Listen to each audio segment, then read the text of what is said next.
I am Heather Wilson, 28, a financial analyst who always believed family comes first.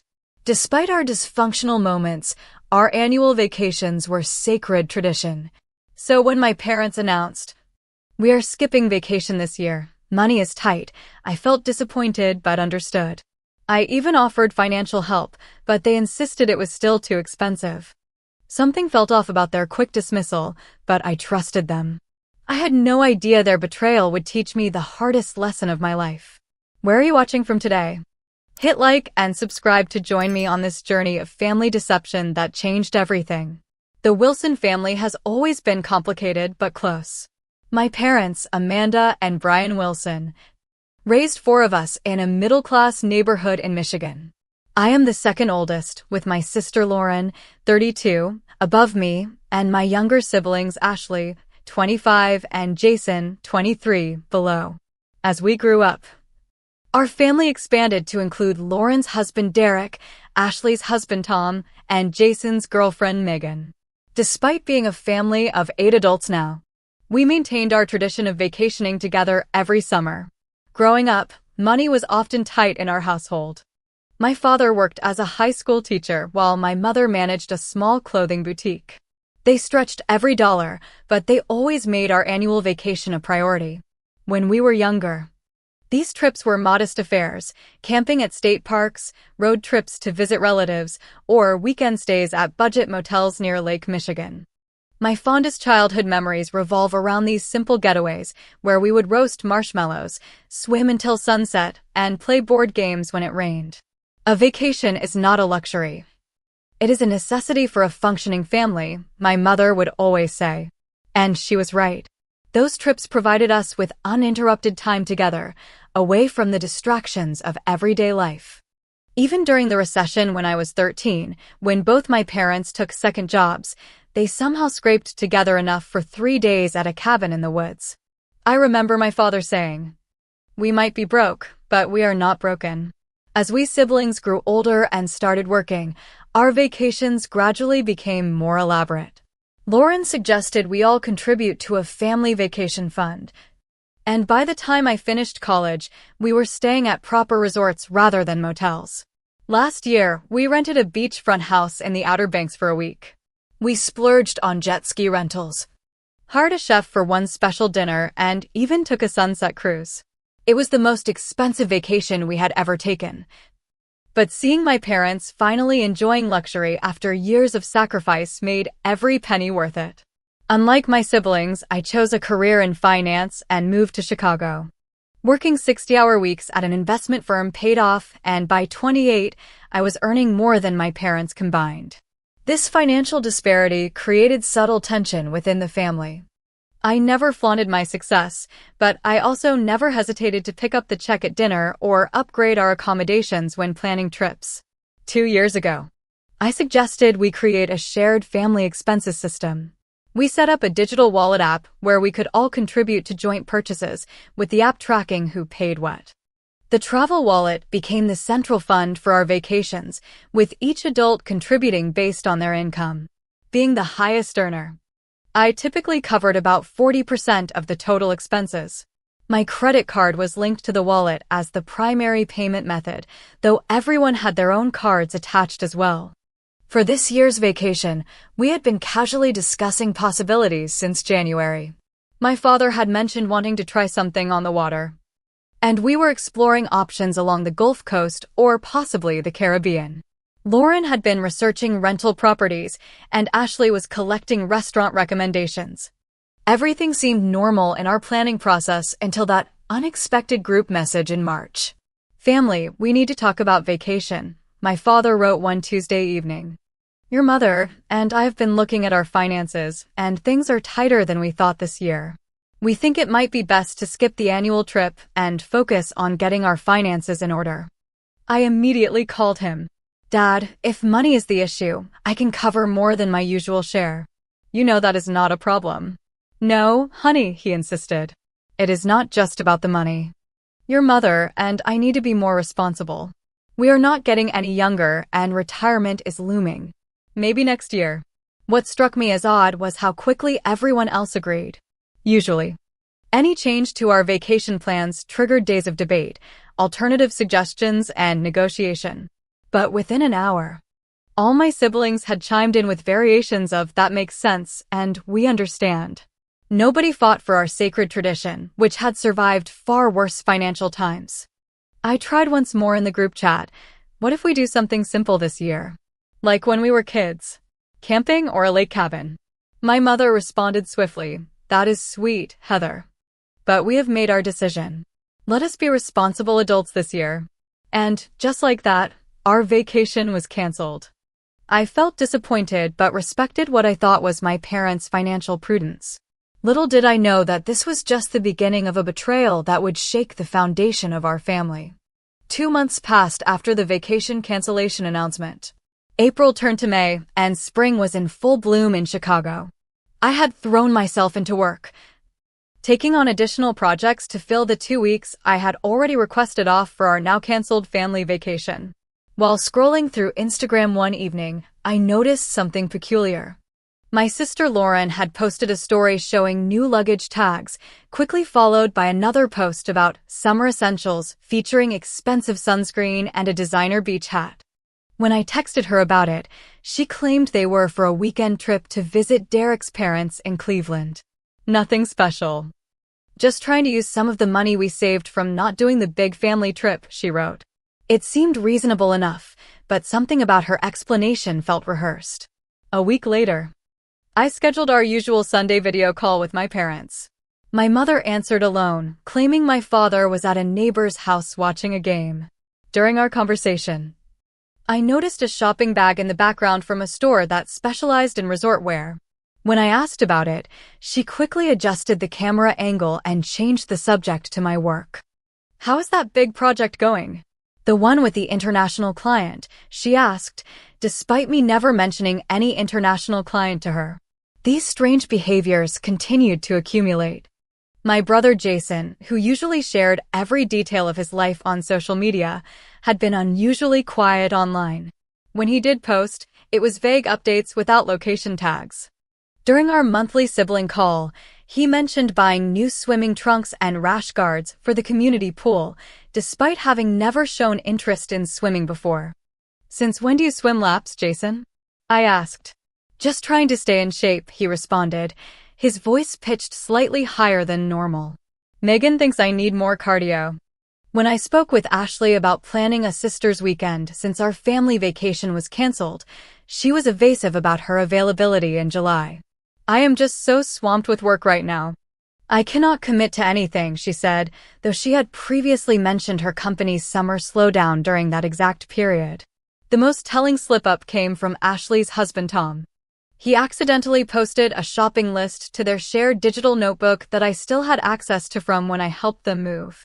The list included items like waterproof phone case, strong sunblock, the good kind, seasickness pills, and formal outfit for captain's dinner. He deleted it within minutes, but not before I had seen it. My suspicions grew stronger when my coworker Caroline mentioned seeing my brother at a high-end luggage store. "I thought Jason was shopping for you when I saw him looking at that expensive waterproof duffel," she said casually over lunch. He said something about a surprise when I asked, so I did not want to ruin anything by mentioning it. I sat with this information for days, turning it over in my mind. The pieces were starting to form a picture I did not want to see. Still, I gave my family the benefit of the doubt. Perhaps they were planning a surprise party for me? But my birthday was in November. Maybe they were going on separate, smaller trips instead of our big family vacation? But why the secrecy? I decided to reach out to each family member individually, asking casual questions about their summer plans. The inconsistencies in their stories became impossible to ignore. My father claimed he and my mother were focusing on home projects all summer. My mother mentioned they might visit Aunt Carol for a weekend in August. Lauren said they were staying local except for that Cleveland trip. Jason told me he was picking up extra shifts at work to save money. Ashley explained that she and Tom were too busy for any real travel this year. None of their stories aligned, and all of them seemed to get uncomfortable when I pressed for details. They would quickly change the subject or find reasons to end our conversations. The tension was palpable. even through phone calls and text messages. I considered confronting them directly with my suspicions, but decided against it.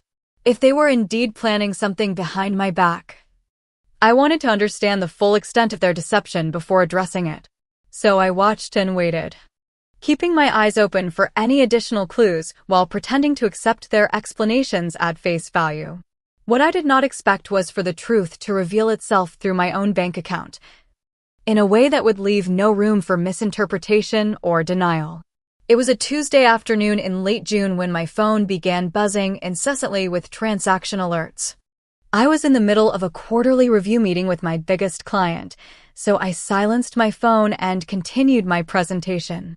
When we finally broke for lunch 3 hours later, I found 17 notification emails from my credit card company.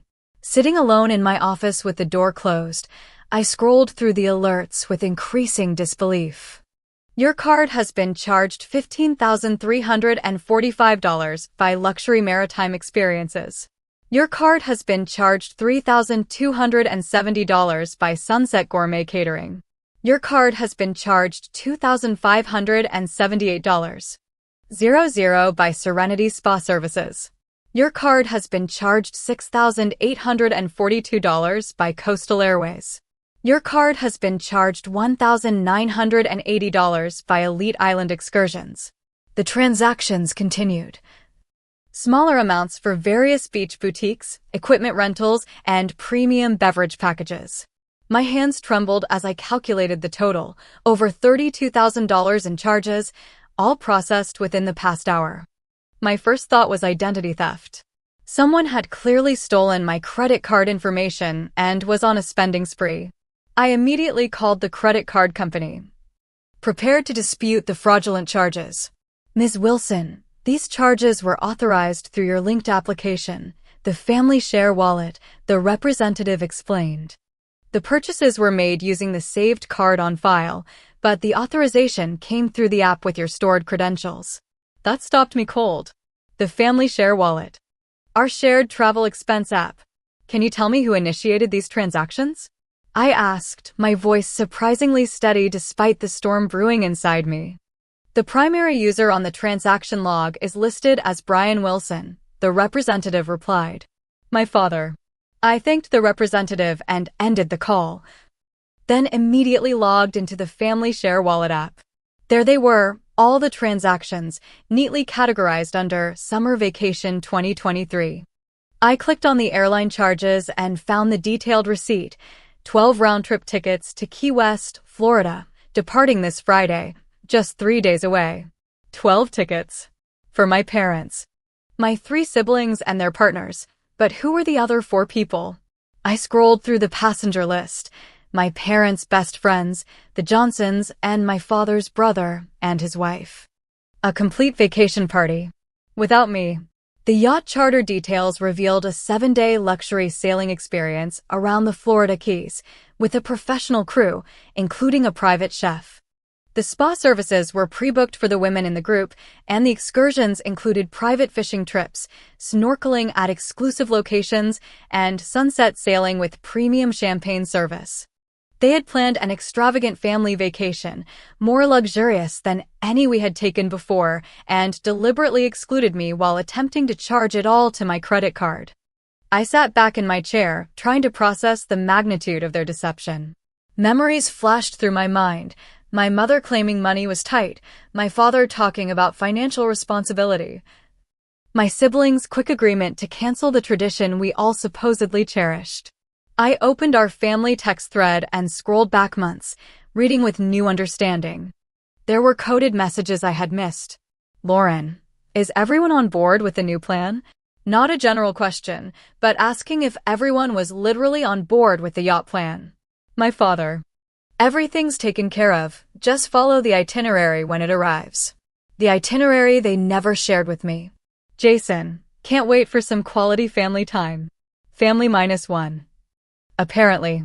I searched my email and found nothing about the trip, confirming they had created a separate group for planning. My hand hovered over the keyboard, tempted to type out an explosive confrontation in the family chat. The hurt was so acute it felt physical, like a knife between my ribs. But something stopped me. They had tried to charge my card for over $32,000 without my knowledge or consent. This wasn't just a painful exclusion, it was financial theft. And that realization transformed my hurt into something colder and more calculated. I needed to understand why. Was I so terrible to vacation with? Had I done something to deserve being cut out like this? Or was I simply being used as an unwitting financial sponsor for their luxury getaway? As these questions swirled in my mind, another notification pinged on my phone. A shared calendar invitation had been accidentally sent to all contacts, including me. Wilson Family Yacht Vacation. Final preparation meeting scheduled for tomorrow evening at my parents' house. They were still moving forward, blissfully unaware that I knew everything. They had no idea that their perfect plan had just fallen apart, or that I was about to teach them all a lesson about consequences they would never forget. That evening, I sat alone in my apartment, a glass of whiskey untouched before me as I processed the day's revelations. The Chicago skyline twinkled through my window, but I barely noticed the view I usually cherished. All I could see were images of my family laughing on a yacht, toasting their successful deception, perhaps even making jokes at my expense. Poor workaholic Heather, too busy for fun. I could imagine them saying as they sipped champagne on the deck. The pain was evolving now, transforming from the initial shock and hurt into something more complex. I thought about all the times I had helped my family financially over the years. The down payment I had contributed to Lauren and Derek's house, calling it a wedding gift. The business loan for my mother's boutique expansion last year. The tuition assistance for Jason's final semester when his student loans fell through. I had never kept score. Never held these contributions over their heads. That is not what family does. Or at least, that is not what I thought family did. I picked up my laptop and began calculating exactly how much they had attempted to charge to my account. The grand total came to $32,764.89, an amount that would have been difficult, if not impossible, for them to cover themselves given their combined incomes. They had not just excluded me emotionally, they had tried to use me as their personal ATM. I called my credit card company back, this time speaking to a fraud specialist. I explained the situation in clinical detail, unauthorized charges made through a shared payment app. A clear case of family members abusing financial access. I want to dispute all of these charges, I said firmly. And I want to provide evidence that they were made without my knowledge or consent. The specialist walked me through the process, explaining what documentation I would need to submit. I forwarded emails, screenshots of text messages discussing the canceled vacation, and records from the shared wallet app showing who had initiated each transaction. Given the circumstances and the amount involved, we will immediately freeze these charges and begin an investigation, the specialist assured me. In the meantime, would you like us to issue a new card with a different number? Yes, I replied. And please remove my card as the primary payment method from the Family Share wallet application. After ending the call, I logged into the app itself and took more decisive action.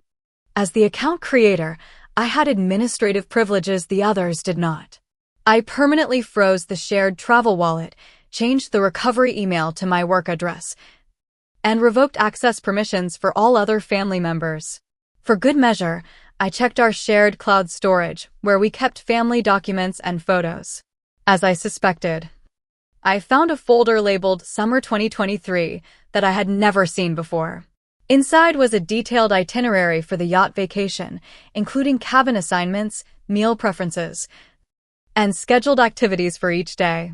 There was also a group photo from last year's vacation that had been edited to remove me, which they had apparently sent to the yacht charter company to prepare personalized welcome packages. I downloaded everything as evidence, then sat back and considered my next move. I could call them out immediately, unleash my fury in the family group chat, and watch them scramble with explanations and excuses. But that would give them time to regroup, to come up with alternative payment methods, to salvage their precious vacation. And something in me, a part hardened by their betrayal, did not want them to have that chance. No, I decided. I would not confront them.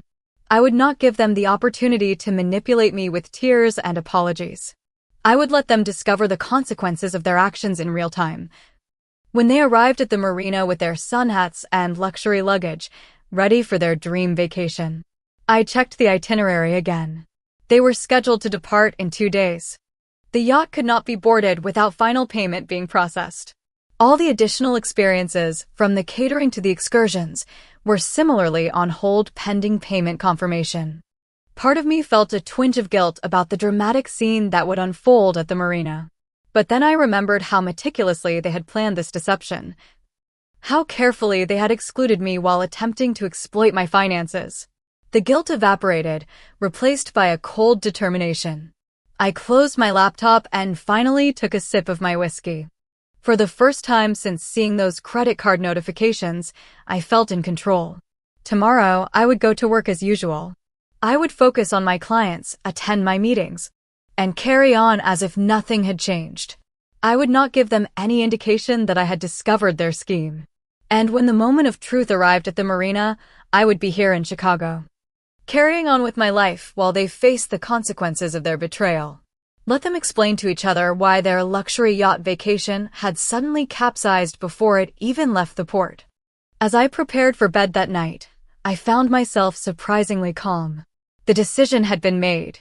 The actions had been taken.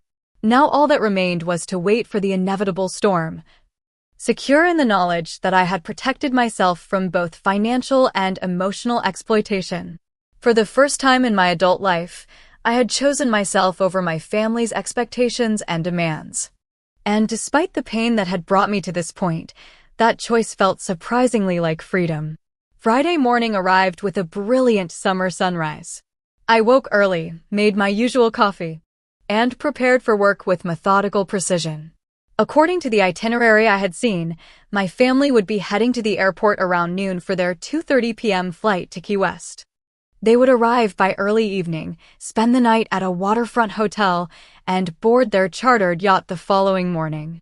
I had not heard anything from them since Tuesday, which was unusual, but consistent with their secret plans. Typically, our family group chat saw daily activity, even if it was just my mother sharing a recipe or Jason posting a meme. The silence confirmed they were operating on their separate communication channel, the one from which I had been deliberately excluded. At the office, I found myself checking social media more frequently than usual. Around 11 a.m., the posts began appearing. My sister Lauren shared a car selfie with her husband Derek, road trip time. So excited for a week of sun and relaxation. My brother Jason posted a picture of his packed car trunk with the caption, "Adventure awaits." Neither specified their destination. By 1 p.m., my mother had joined in with a photo at the airport, careful to not show any gate information or destination details in the background. "Summer getaway with my favorite people," read her caption. I noticed she had limited comments on the post, probably to prevent any well-meaning friends from asking questions that might expose their secret to me. I texted my father a casual message. "Hope you have a good weekend. I am thinking of painting my guest bedroom. Any color suggestions?" An innocent question that would not raise suspicions, but might elicit information about their whereabouts. He replied promptly, "Sorry, busy day with errands. Maybe a soft gray? Versatile with any decor." No mention of travel, no airport background noises in his voice message. The deception continued, smooth and practiced. I focused on my work throughout the afternoon. But by 5 p.m., I knew they would have landed in Key West. Sure enough, new social media posts appeared, though still carefully vague about the location. Beach photos that could have been anywhere in Florida, cocktail glasses with ocean backgrounds, excited group selfies with sunglasses and sun hats. By my calculation, they would be checking into their hotel about now, preparing for their last night on land before boarding the yacht tomorrow. I imagined their excitement, their anticipation of the luxurious week ahead. I also imagined their complete lack of concern about the woman they had left behind.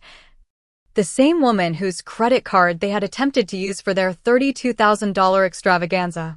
I left work at my usual time, picked up dinner on the way home, and settled in for what I knew would be an eventful evening. According to the itinerary, They had a group dinner reservation at an upscale seafood restaurant at 8 p.m. Eastern Time, 7 p.m. my time in Chicago. The yacht company representative was scheduled to meet them there to finalize details for the morning boarding. At 7:32 p.m., my phone exploded with notifications. Not social media this time, but text messages, first individually, then in the family group chat that had been silent for days. Lauren, Heather, are you there? Something's wrong with the payment for the yacht. Jason, Heather, call me ASAP. My father, Heather, there seems to be an issue with your card. Please call immediately. I watched the messages accumulate without responding. Then came the group chat explosion. My father, the yacht company says all the payments have been disputed and frozen. They cannot release the yacht without payment cleared. My mother, there must be some mistake. Heather, please check your card. We need to sort this out tonight or we lose our reservation. Lauren. Heather? Are you seeing these messages? I waited, letting their panic build. The yacht company would have informed them that the primary payment method had been reported as fraudulent. All charges had been disputed, and the booking was effectively canceled unless they could provide an alternative payment in full, immediately. At 7:45 p.m., my phone rang. Lauren. I declined the call. Then Jason. Declined. My father. Declined. My mother. Declined. They called in rotation. Increasingly desperate as the yacht company representative presumably waited for their payment issue to be resolved. Finally, at 8:03 p.m., I responded to the group chat with a single message. Apologies for the confusion. I noticed some unauthorized charges on my card for services I did not request. I have reported them as fraudulent to my credit card company. Hope this does not inconvenience anyone. Enjoy your evening. The response was immediate and chaotic. Lauren, what did you do? You knew we were using the family wallet for this. My father. This is completely irresponsible. You have ruined everything. Jason, what the actual hell, Heather? My mother, please call the credit card company right now and tell them it was a mistake. I waited another 10 minutes before responding. I'm confused. I thought we had canceled the family vacation this year because money was tight. At least that's what you told me in March when you excluded me from the plans. The chat went silent for 3 full minutes. Then, Lauren, we can explain everything. Please just fix this now and we can talk later. I replied, I've corrected a billing error. Nothing to fix. My phone rang again, this time with a video call from my father. His face was red with fury, the restaurant visible in the background. I could see the yacht company representative sitting uncomfortably at their table, along with the rest of my family looking various combinations of angry, embarrassed, and panicked. What the hell do you think you're doing? My father demanded, not bothering with a greeting. Do you have any idea how much trouble you've caused? The yacht company won't hold our reservation without payment, and the card is locked. That's unfortunate, I replied calmly. Perhaps one of the other 11 people there could pay for the vacation? Or did you only invite people who couldn't afford it, expecting me to foot the bill without my knowledge? It wasn't like that, my mother interjected, leaning into the frame. We were going to pay you back. Really? When? And why lie to me about canceling the vacation in the first place? Why exclude me from a family tradition? You're always so busy with work, Lauren called from somewhere off camera. We thought you wouldn't want to come anyway. So you decided for me. Lied to me, then tried to charge $32,000 to my credit card without my permission. I kept my voice level, though my hands were shaking. That sounds less like consideration and more like fraud. My father's expression shifted from anger to desperation. Look, we can discuss all this later. Right now, we need you to call the credit card company and clear the charges. We'll sort everything else out when we get back. No, I said simply. I won't be doing that. What do you mean no? His voice rose again. You can't just leave us stranded here. Actually, I can. And I have. Goodbye, Dad. Enjoy your evening. I ended the call and turned off my phone completely. My heart was pounding, but underneath the adrenaline was a surprising sense of calm. For the first time in my relationship with my family, I had set a boundary and held firm against their manipulation. Whatever chaos was unfolding at that seafood restaurant in Key West was no longer my concern. Whatever scrambling they did to salvage their vacation was their problem to solve. I had protected myself financially and emotionally, and now I could begin the process of deciding what kind of relationship, if any, I wanted with the people who had so thoroughly betrayed my trust. Tomorrow would bring more confrontations, more explanations, more attempts to make me feel guilty or responsible. But tonight, I would sleep soundly, secure in the knowledge that I had stood up for myself when it mattered most. The pounding on my apartment door began at 9:17 a.m. the next day. I had been awake for hours, anticipating their arrival. After turning my phone back on, I had found 47 missed calls, 103 text messages, and a dozen voicemails, all variations on themes of anger, guilt-tripping, and demands that I fix the situation immediately. From what I could piece together from their messages, the family had spent a chaotic evening trying to salvage their vacation. The yacht company had been unwilling to release the vessel without full payment. My father had attempted to put the charges on his own credit card, but had insufficient credit available. They had tried pooling cash and other cards, but still came up short for the full amount. By midnight, they had been forced to cancel their dream yacht vacation entirely. The additional expenses they had already incurred, hotels and flights they had traveled on, were non-refundable. My entire family was now stranded in Key West, Florida, with no yacht, no vacation plan, and considerable sunk costs they could not recover. According to Lauren's particularly venomous text, they had rebooked red-eye flights and would be arriving back in Chicago by morning. I had slept surprisingly well despite knowing the storm that was coming. When the aggressive knocking started, I took my time walking to the door, pausing to straighten my shoulders and take a deep breath before opening it. They stood in the hallway like an invasion force, my parents in front, faces tight with fury, Lauren and Derek behind them, arms crossed, Ashley and Tom looking uncomfortable but present, Jason and Megan hovering at the back, as if unsure whether to fully commit to this confrontation. "You need to fix this right now," my father said without preamble, attempting to push past me into the apartment.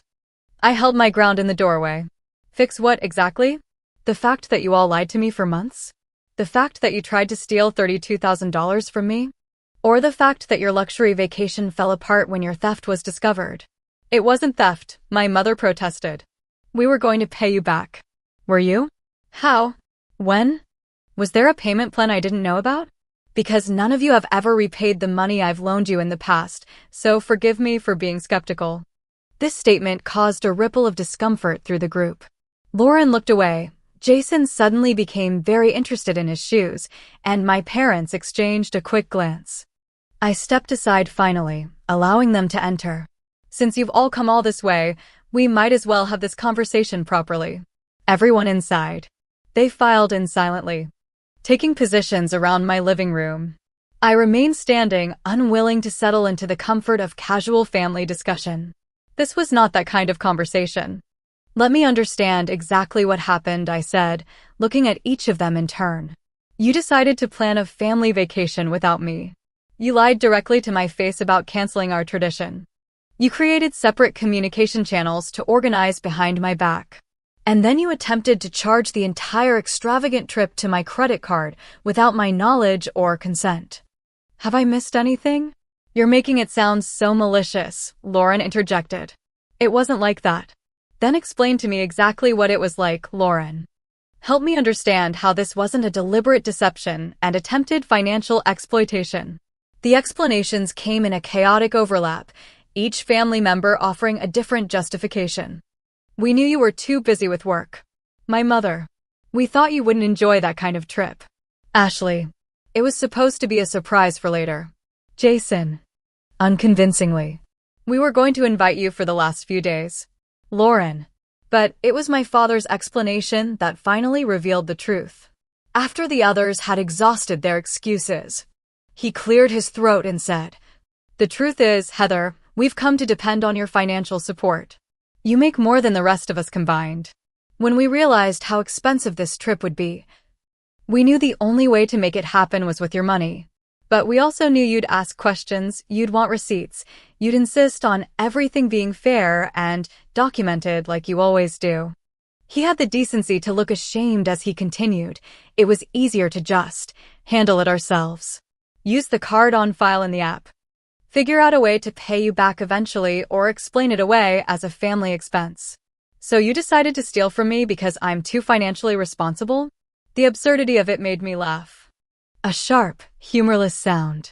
And when exactly were you planning to tell me about this? After the fact? Never. My mother looked down at her hands. We thought once it was done. You wouldn't make a big deal about it. You never have before when we've needed money. And there it was. The truth laid bare. I had never made a big deal about financially supporting my family before, so they had graduated from asking for help to taking without permission, confident in my eventual forgiveness. This wasn't the first time, was it? I asked quietly, a new realization dawning. The shared wallet. You've used it before for things I didn't agree to. The uncomfortable silence was answer enough. How much? I demanded. How much have you taken without telling me over the years? My father shifted uncomfortably. It wasn't that much. Small things mostly. Weekend trips, gifts for each other that we said were from the whole family. The Aspen ski trip last winter, I said suddenly, pieces falling into place. When you all went for Jason's birthday and said it was paid for with points and miles. That was on my card too, wasn't it? Jason couldn't meet my eyes. Confirmation enough. And the family emergency fund we set up last year after Mom's boutique had that flood damage. I put in $5,000. Where did that money actually go? We needed it for other things. My mother said defensively. Bills, car repairs. Real necessities. Lauren's kitchen renovation isn't a necessity, I replied. Remembering photos she had shared of contractors working in her home around that time. Neither is Dad's golf club membership or Jason's gaming computer. The silence in the room was deafening. No one could deny what had become painfully clear. They had been systematically taking advantage of my financial generosity for years, escalating from asking for help to outright appropriation of my funds without consent. I've always been happy to help, I said, my voice catching despite my efforts to remain composed. All you ever had to do was ask. But instead, you lied to me. You excluded me. You made me feel like I wasn't even part of this family anymore. All while planning to use my money to fund your good time. We didn't mean to hurt you, my mother said, tears forming in her eyes. We love you, Heather. Love doesn't do this, I replied simply. Love doesn't lie and steal and exclude. Whatever this is, it isn't love. I walked to my desk and retrieved a folder containing bank statements, credit card bills, and a spreadsheet I had prepared through the sleepless early hours of the morning. I've documented every unauthorized charge I could find going back 3 years, I said, placing the folder on the coffee table. It totals just over $47,000, not including this latest attempt. I'm not asking for repayment, though I would be within my rights to do so. What I am doing is cutting financial ties with all of you, effective immediately. What does that mean exactly? Ashley asked, speaking up for the first time. It means I'm removing all of you from my accounts and payment apps. It means I will no longer be contributing to family expenses beyond my own costs when we interact. It means I will never again give or loan money to any of you for any reason. I looked at each of them in turn. It means I'm no longer your personal bank. The implications of this declaration settled over the room like a heavy blanket. For a family that had grown accustomed to my financial support, this represented a seismic shift in their economic reality. You can't be serious, my father finally said. This is an extreme overreaction to one mistake. It wasn't one mistake. I corrected him. It was years of escalating exploitation that culminated in an attempt to steal $32,000 from me while excluding me from my own family. And yes, I am entirely serious. I moved toward the door, signaling that our conversation was over. I think you should all leave now. I need time to decide what kind of relationship, if any, I want with people who would treat me this way. They left in stunned silence, filing out one by one. Only Lauren paused at the door, turning back with tears streaming down her face. We really messed up, didn't we? She whispered. Yes, I replied simply. You really did. As I closed the door behind them, I felt an unexpected sense of lightness. The confrontation had been painful but necessary.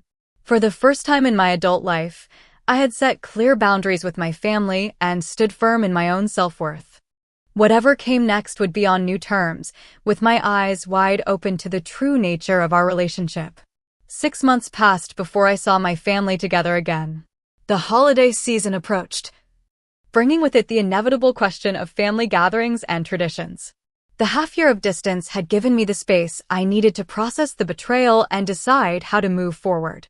In those months, I had immersed myself in therapy, working with Dr. Melissa Chin to understand the patterns that had led to my family's exploitation and my own complicity in allowing it. Week after week, I unpacked decades of family dynamics, identifying the subtle ways I had been conditioned to provide without question, to measure my worth by my usefulness to others. Financial abuse doesn't always look like someone stealing your wallet, Dr. Chin had explained during one particularly illuminating session. Sometimes it's wrapped in family obligation and emotional manipulation.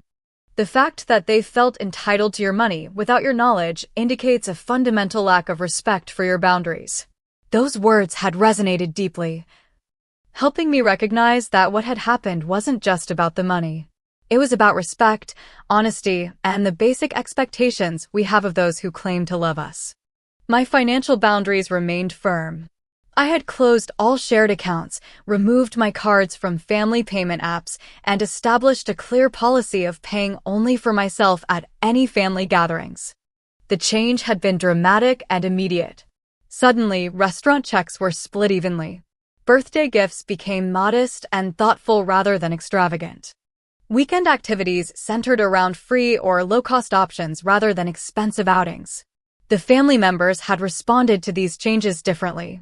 My father had been the most resistant, alternating between anger at what he called my selfishness and awkward attempts to re-establish the old patterns.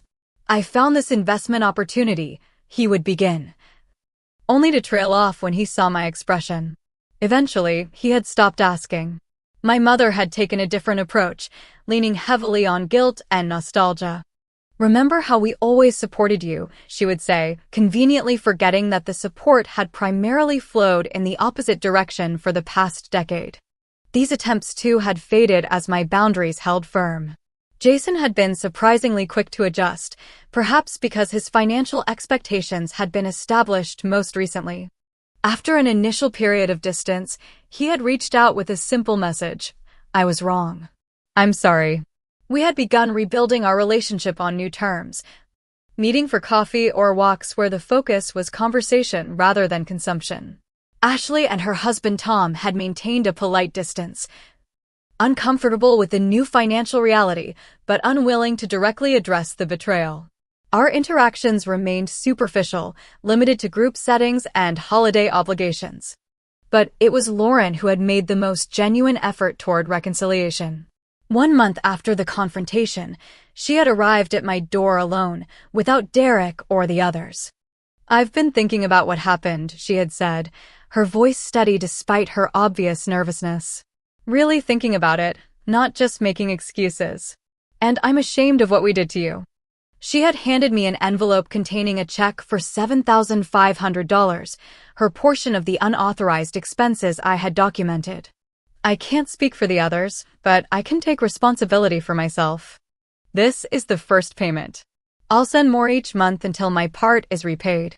That gesture had opened the door to healing between us.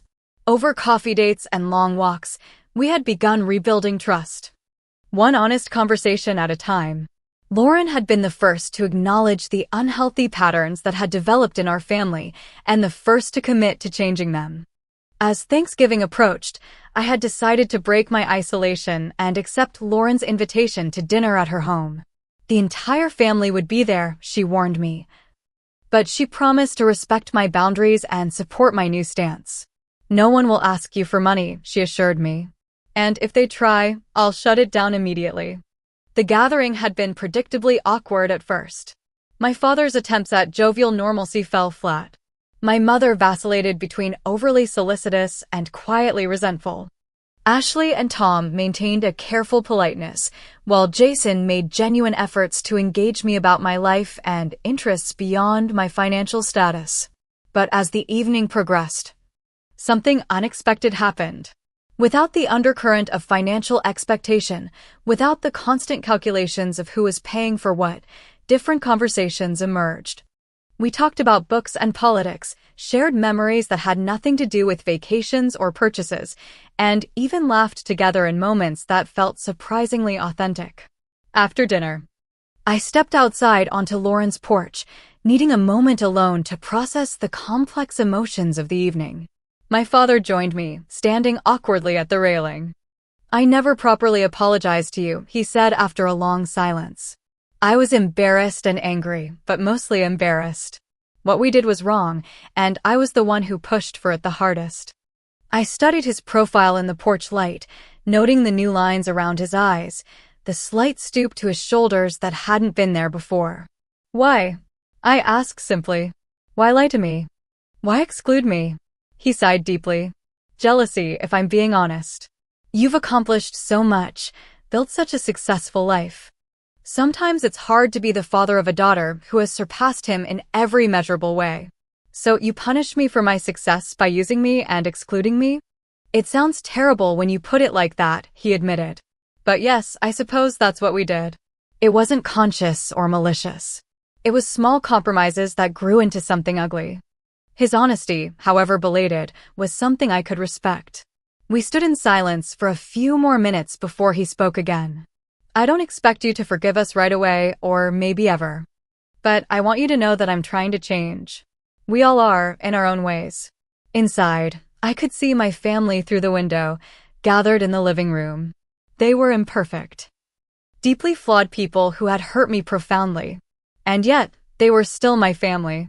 The question was whether that fact alone was enough to rebuild upon. As winter turned to spring, I continued my own healing journey, including planning a solo vacation for myself.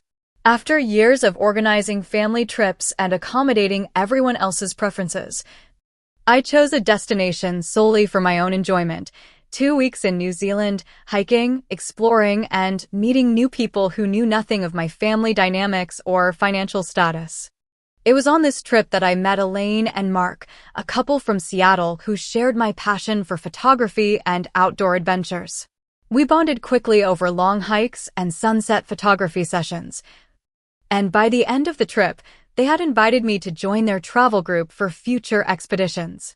"We're planning a trek in Patagonia next year," Elaine told me as we exchanged contact information. "A small group, everyone pays their own way, no drama. You'd fit right in." The simplicity of this arrangement, the clear expectations and boundaries, felt refreshingly straightforward after years of complicated family financial entanglements. I accepted their invitation without hesitation. Upon returning home, I found myself approaching the ongoing family reconciliation process with renewed perspective. The distance and independence of my solo journey had strengthened my resolve to maintain my boundaries while remaining open to genuine change in our relationships. Lauren continued to make monthly payments, true to her word. Jason had started consulting me for career advice rather than financial assistance, a shift I found both appropriate and rewarding. My parents had begun marriage counseling, addressing long-standing issues that had contributed to their financial insecurity and manipulative behaviors. The family vacation tradition remained suspended, perhaps permanently. In its place, smaller, more manageable gatherings emerged: weekend brunches, afternoon walks in the park, movie nights where everyone bought their own ticket. These interactions, stripped of financial expectations, revealed which relationships had substance beyond transaction and which did not. Some connections grew stronger in this new reality. Others faded to a comfortable distance. And I found peace in the knowledge that I had not only protected my financial boundaries, but had also created space for more authentic relationships to potentially emerge. The betrayal had been painful, but the clarity it brought was invaluable. I learned that true family supports your growth rather than resenting it, celebrates your success rather than exploiting it, and respects your boundaries rather than testing them. Standing firm in that knowledge, I could now choose my relationships consciously. investing my time and trust in people who valued me for who I was, not what I could provide. That freedom, expensive though it had been to obtain, was perhaps the most worthwhile investment I had ever made. Have you ever had to establish difficult boundaries with people you love? How did you balance self-protection with forgiveness? Share your experiences in the comments below, and don't forget to like, subscribe, and hit that notification bell to join our community of strong, boundary-respecting individuals. Thank you for witnessing my journey, and remember, sometimes the hardest decisions lead to the most necessary growth.